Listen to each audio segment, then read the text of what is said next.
Hello, everyone. Today, I'm going to show you the awesome capabilities of Powerpawn. Powerpawn is an offensive security toolset for Microsoft 365 Power Platform. This tool was built for red teams and penetration testers to use in order to make sure that your tenant is secured. We've been working on a lot of project and research, so this toolset is an outcome of all of them. The toolset consists of a lot of modules. We have Power Dump, Power Door, Power Phishing, and no-code malware. All the relevant materials and talks from previous conferences can be found in our GitHub repository alongside with the source code of the toolset. You can find the link below in the screen. I'm Lana, and I'm a team lead at Zenity. I'm super passionate about cybersecurity, and I've been doing cloud security for more than 6 years. This is my first time in Black Hat, so I'm super excited. With me is Michael Bargery, is the CTO and co-founder of Zenity. He's the project lead of the OWASP Top 10 for low-code, no-code, and he's a speaker on DEF CON, B-Side, RSEC, and OWASP. Specifically, we've been focusing on low-code, no-code for more than 3 years now. So please feel free to reach out to any one of us for any question or any collaboration via the suggested platforms that you can see on the screen. Let's see how we can use the tool, and let's discuss specific use cases. So beyond recon, what I'm going to prove to you today is that the assumption of guest users has a very limited access to your tenant is completely wrong. What the state of the art of the guest user exploitation suggests and focuses on enumeration of AD enumeration, listing all your users and resources within the Azure Active Directory. You can see that in AD internals tool, a super cool tool that you can go and check on GitHub. What I'm going to show to you today is that guest users have actually access to your resources, to your credentials, and your data. They can move laterally within your tenant to exploitate data, to actually use these credentials to run arbitrary commands. In order to understand how these things work, I would highly recommend you to go and watch Michael's talk in Black Hat this year. All you need is guest. All right, let's go for a demo. So I'm going to start with running the Powerpawn dump.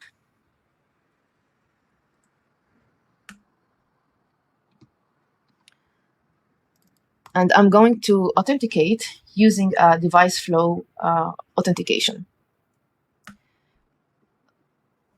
I'm signing in with hi@Pentoso, which is a guest account in Zenity demo tenant.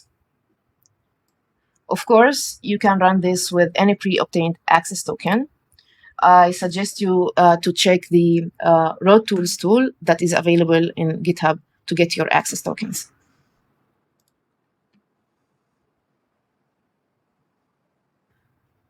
All right, let's try to understand what's going on here. We managed to do a full recon of all your tenants. So we can find all your environments, which are basically a part of your 365. We managed to enumerate all the resources, all the applications and automation within these environments, and pay attention for that. And we found all the available credentials that we can use. These credentials are for blob storages, for Azure files, and for SQL servers. We actually couldn't resist that, so we took it one step further, and we went and used all these credentials to dump all the available data within the blob storages and SQL servers and store them just locally on our local machine.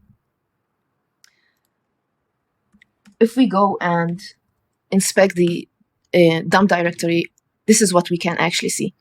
All the resources and all the data dump that we managed to get from these credentials.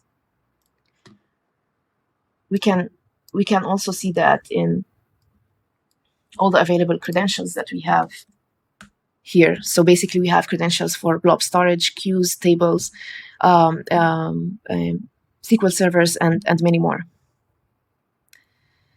In order to be able to inspect this in a more convenient way, let's run Powerpwn GUI. And a local server will launch with pretty nice GUI.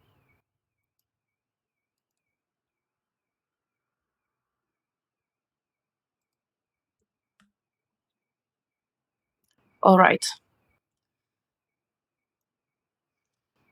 So what we can see here is basically all the available resources, credentials, automations, applications that we could get from that recon.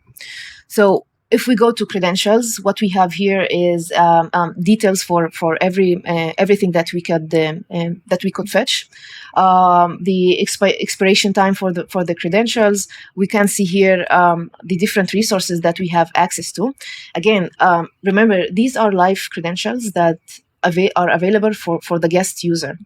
So if we take a look, we can find here the SQL Server access tokens that we can simply grab and use them. If we go to the data dump, so what we can see here is the available tables that we could find in that SQL Server. We can find a lot of tables. An interesting one would be the customers table. So here we have all the available data for the customers that we can find in that SQL Server. We got the emails, last names, first names, but if we look very close, what we can see here is basically the social security number for each customer. This is pretty bad. It looks really bad. Now we saw that we could get these credentials and get the data dump, get all the data that is available. Let's see what we can further do with these credentials. What I'm going to show you right now is how I'm going to take the access tokens for the SQL Server and to execute a ransomware. As simple as that.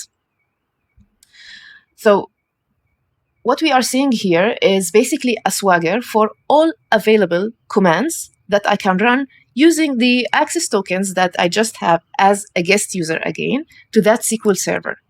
So in order to be able to run this swagger, let's authenticate with the access tokens that we just gained. All right, let's authorize.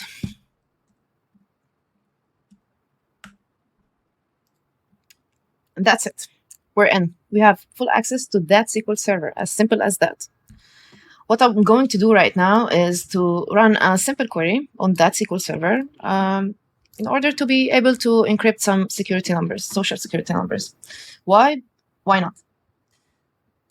So let's connect to the server and database.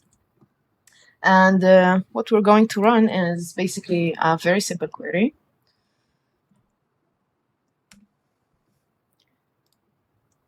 That goes to the customers table and looks for all the customers. That starts with the letter O, and as simple as that, encrypts the data. That's it. We managed to run ransomware as guest users on the SQL Server of your tenant. This is very hard to swallow, but if you want to understand what's really going on here, again, I want to remind you that you can go and watch Michael's talk in Black Hat this year. All you need is guest in order to be able to understand the technical details behind this. All right, what we see so far. We saw a guest user connecting to a hosting tenant, being able to enumerate all the available data, fetching the credentials, using these credentials, and executing arbitrary commands on SQL servers. Let's see what we also can do with this recon. So if we take a look at applications, for example, we can see that we have an access to a bunch of applications that we can, as simple as that, use them. If you go as a guest user to the Microsoft 365, you will find out that you have no access at all to any of the organization applications. Again, we are proving now that this is completely wrong. For example, we have here a bunch of applications that are ready for us to use. So we can go to any one of the available applications and hit the run button, and as simple as that, start using these applications and play around with them. Okay, we don't stop here, actually. Let's see what we further can do with automations. A valid use case is as simple as that: users asking for just JIT access, just-in-time access. So how it works? Usually there are a bunch of applications out there. So the user can submit the request, and there's an approval process. After that approval process is done, and of course, the request is approved. What is usually happening is that these applications trigger, for example, automations to actually do grant the permission, the requested access. This is all good, right? But if these applications and these automations are widely shared by mistake, really bad things can happen. And this is what I'm going to show you right now. We can see here the first automation that we get is grant admin permissions to an environment. What I'm going to do right now is to basically go to Playground, again, authorize the Swagger, and now again, I have a full access to that automation. One of the things that I can do is basically go and run this this automation. And what we are seeing right now is doing a privilege escalation within just as simple as that, one click. That's it. We are the admin of your environment within the Microsoft 365. Yes, tough times. So far so good. What we have seen in this demo, a quick recap. We saw a guest user have an access to your tenant. We saw a full recon of the tenant with all the resources and the credentials. We use these credentials to go and get all the available data. After that, we used all the available applications. We could run them, and then we used the automations that we found in order to perform a privilege escalation attack. Of course, we saw a bunch of things and a bunch of available credentials. We decided to implement the data dump, but we can think of a lot of creative things that we can do within these credentials and these available resources. So now I'm going to talk about persistency and how we can achieve that. We want to keep our access or to remain persistent within the Microsoft 365, and we want to do so even though the user is deleted or blocked or the access got revoked for some reason. And we're going to see how we can achieve that in this demo. Actually, this was first done about 3 years ago by an APT group. They managed to keep persistent within the Microsoft 365 for about 6 months. To exploitate data and to send it to external cloud storage. They managed to do so actually by leveraging the low-code, no-code capabilities of Microsoft, and by installing a single automation that they used as a backdoor. To understand more and see more technical details about this attack, Michael describes this very well in his DEFCON code. Talk, enterprise domination via low-code, no-code abuse. You can see the link below in the screen. Now let's go and try to demonstrate that. So let's start by installing a backdoor. Now I'm going to authenticate with Jamie's account, which is not a guest account. Jamie is a user within the Zenity demo account.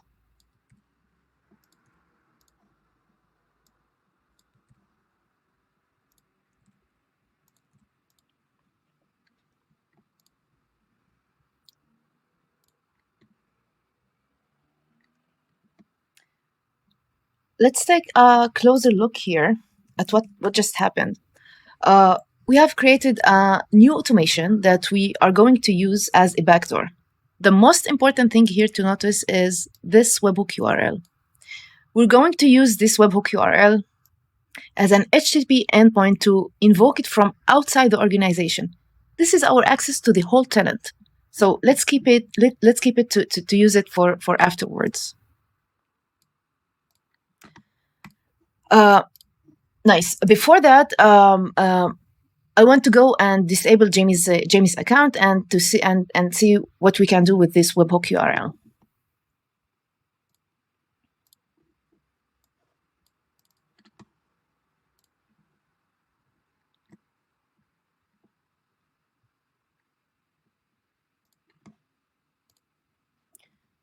That's it. Jamie is out. So let's imagine we're a couple of months later and Jamie wants to see whether she still has an access. So she runs the Powerpawn get connections command. Of course, this is using the webhook URL that we just for the backdoor that we just installed there. Let's see what we will get.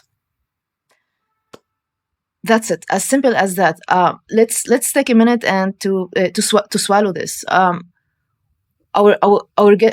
user got disabled. We get kicked out of the tenant, and basically, a couple of months later, we were able to access that tenant and to get all the available credentials that we can use to do whatever we want to do, to exploitate data, to execute command, and this is exactly what we're going to see right now. Let's go and check the available credentials that we get.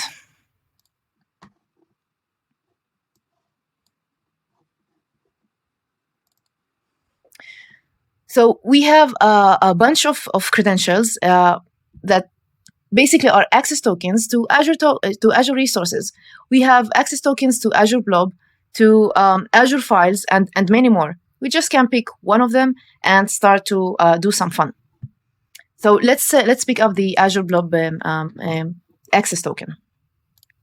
What I'm going to do right now is I'm basically going to use the installed backdoor in order to create a new automation using the blob storage access token in order to be able to generate a new access token to the directly to the Azure Blob storage. We can see on the what we can see on the screen is basically all the things that we can do with that automation with that backdoor automation. So we saw the get access tokens. So we could get and fetch all the credentials that we have and access to. Now we're going to use the create flow, the create automation, which basically will allow us to execute arbitrary commands. So let's see how we can get the access tokens for the Azure Blob storage.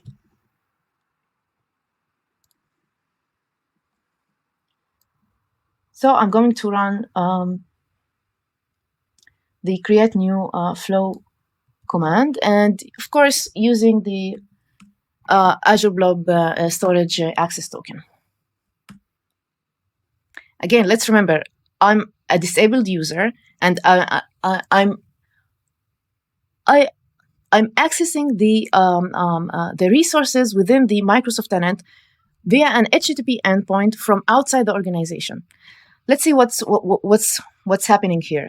We just created a new automation, and we get back a new webhook URL that we are going to use in order to generate new access tokens for the Azure Blob storages. Once we have these access tokens, we have a full access to the Azure Blob storage. We can exploitate data, we can encrypt the data there, and we can do basically whatever we want to do with it. So let's use curl in order to run this automation.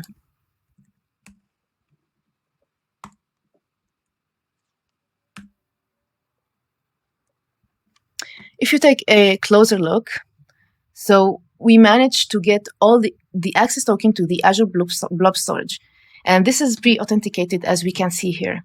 So that's it. We have a full access to the Azure Blob storage. So far, so good. as you may know, these automations produce a bunch of logs behind. So in order to remove all the traces, what I'm going to do right now is to delete the automation, and this will also delete all the execution logs. I'll be doing that using the same backdoor that I installed before. This is it. The automation is deleted and all the execution logs are deleted. Let's remember the starting point. We started by installing a backdoor that we used to invoke via HTTP endpoint from outside the organization. We could do that with a disabled user that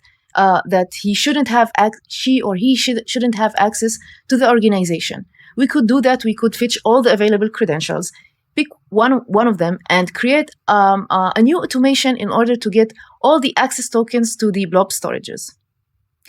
In the same way, we could pick any other access token and create new automations to execute new commands, exploitate data, run data encryption, and many other bad things. So now to the fun part. Jamie's account got re-enabled, and she goes to Powerpwn CLI in order to install a phishing application.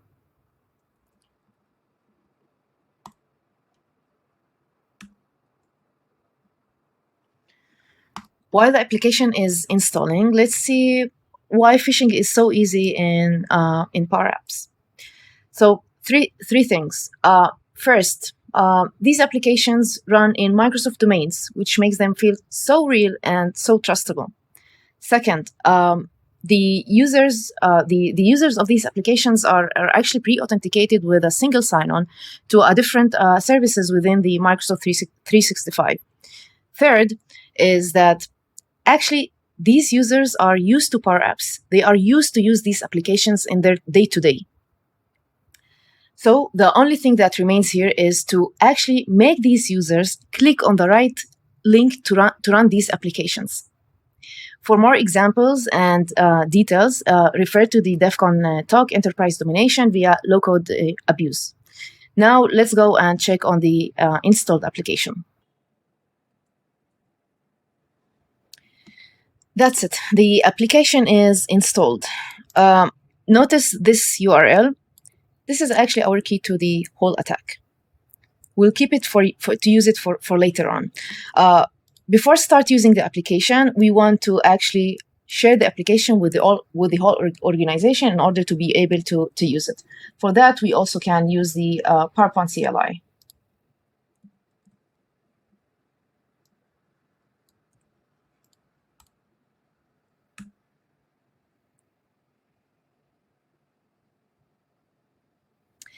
And now, as we can see, the application is shared with all the organization.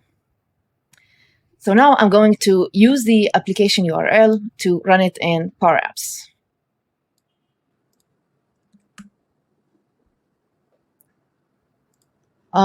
This very good-looking application is all about sending some love and some shout-outs to your colleagues. Now, let's see how we could combine some social engineering techniques in order to make sure that every single user within the organization will eventually click on that link. So Jamie starts by sending Alicia some love because Jamie admires Alicia and she's the chief of financial, and she basically got all the money. So she sends her, thank you for being loyal.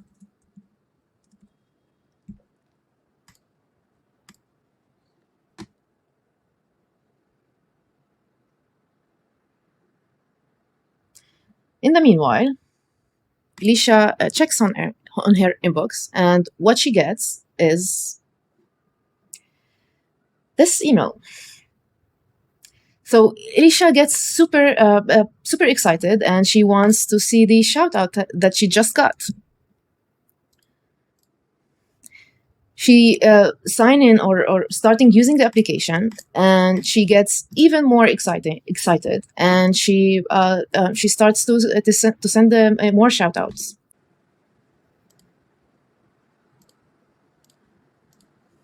One thing for sure is that Elisha does not know that she's being hacked so bad.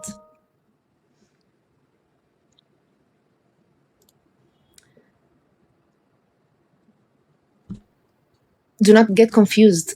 This is the email inbox of Jamie. And what we are seeing right now is completely true. We got Elisha's emails, including credentials and confidential data and emails, into Jamie's inbox. No worries. Elisha won't know about this. We actually made sure to clean up all the sent items and deleted items, so we won't get caught. So what we have today, we saw a bunch of capabilities for Powerpwn. We saw guest users with access to resources, to credentials, using these credentials and executing commands. We kept persistent within the tenant by installing a backdoor automation. And finally, we managed to do some easy phishing. Of course, this is a glimpse of what we can do with what we've discovered in Powerpwn. But the question that remains is to be answered is what we can do about it. So first, don't overshare your resources. Bad things will happen. Also, stick to the security best practices. For that, you can refer to the OWASP Top 10 for low code, no code. And finally, keep monitor your environment. Keep search for threats within your environment. Do some threat hunting. We already provided you with with some queries in our GitHub repository. And the last thing, just use Powerpawn. Hack your environment. Use Powerpawn and hack your environment. That's it. All the relevant data, the links, and the code can be found in the link that you can see on the screen here below. Please reach out for any question or collaboration. Thank you for your time, and thank you for watching. Bye.